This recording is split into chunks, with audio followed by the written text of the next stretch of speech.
Llongyfarchiadau mawr Osian o'r Enillydd Cadair. Ydy'r ffaith bod un gadair sydd â cysylltiad agos iawn i Hedd Wyn yn ychwanegu at y profiad?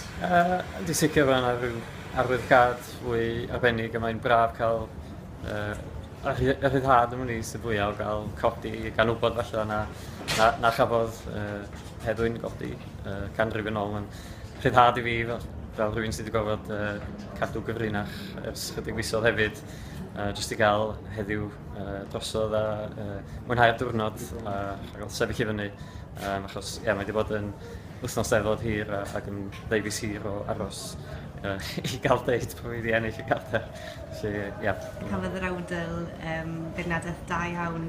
Mae'n sôn, oedd Prifardd Lynch yn sôn ei bod yn awdl seicolegol dwys. Ti'n chi sôn ychydig mwy am y darn ei hunan?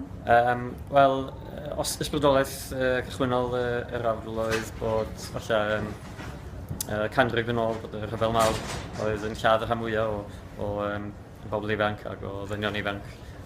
Ond yn ddiweddar, yr ystadegyn nhw, hunanladdiad sy'n yn lladd y rhan mwyaf o bobl ifanc. Mae hynna'n tragedy yn o'i hun, tragedy yn cenedlaeth ni.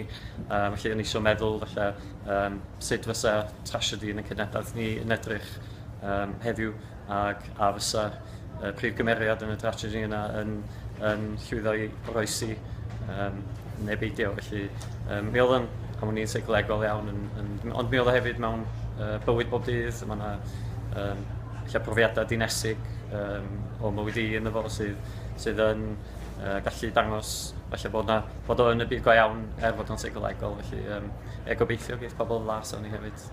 Ti'n aelod o dîm talwr y Gler. Mae yna don ohonoch chi yn dos ti ar un oedran o beirdd ifanc. Oes.